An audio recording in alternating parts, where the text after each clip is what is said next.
The Hemi engine in the big dually truck throbbed as it flew down the highway. The tall man driving glanced at the petite red head huddled in the passenger seat.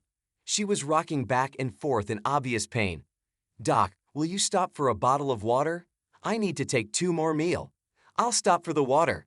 "But, Annie, you've already taken 8 in the last 2 hours. 2 more won't help." "I can't believe you forgot your medicine." The woman exploded in anger. "I did not forget the pills. I put them into my suitcase just before I closed it. God in it. Straight to hell." She stopped suddenly. "I'm sorry. It's not your fault. You know I'm not mad at you, right?" He patted her hand. "I know. Yell at me if it helps. We'll be home in about 40 minutes. Just hold on."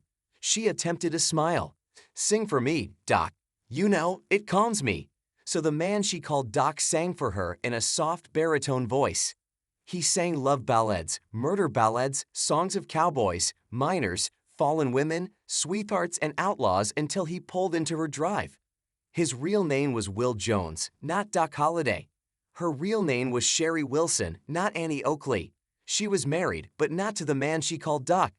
They were members of the Rough River Rangers, a Western reenactment club. They were from Rolla, a small town in the rolling hills of Missouri. There were similar clubs in every state and many foreign countries. People joined for different reasons, some for nostalgia of a more simple time, some for the spirit of adventure the times represented.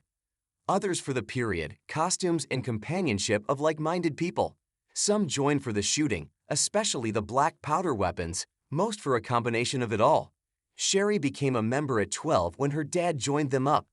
He had always had a fondness for vintage weapons, but when he married, he obliged his wife by locking his weapons in his gun safe.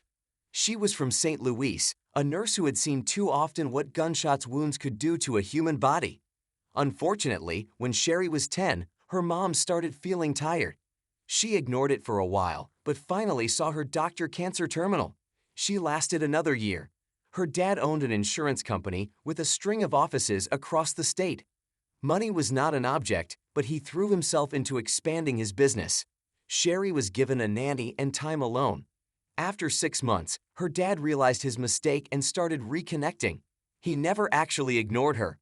He loved her dearly, but the grief clouded his judgment. Joining the Rangers provided the bonding experience he was seeking. One of his clients remembered his fondness for shooting. He was a local judge and a board member and invited them out to the farm. The farm was Ranger headquarters, an actual farm with 140 acres bequeathed by a founding member, with the understanding that should the club dissolve, the land would go to charity. With a roster of over 100 members, the chances of that happening were slim indeed. Sherry would never forget her first visit. The farm was well kept with pastures, fields, and woods well tended. There was a full-time caretaker who lived in the farmhouse and made sure everything was maintained.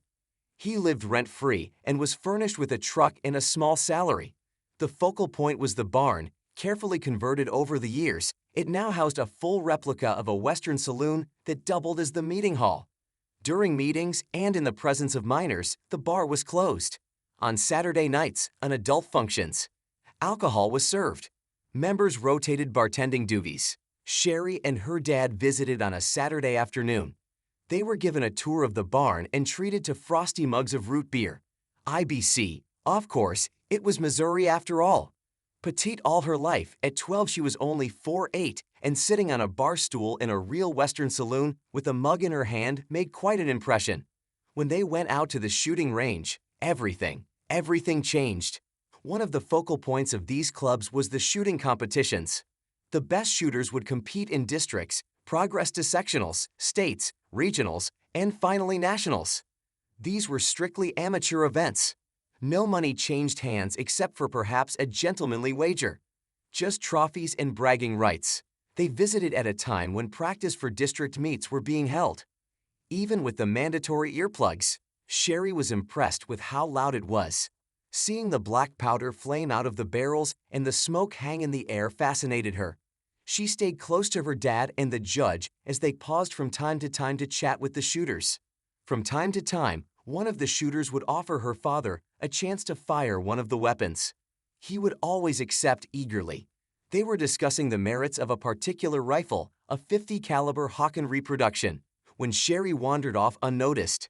2 stations down, she saw it lying on the stand.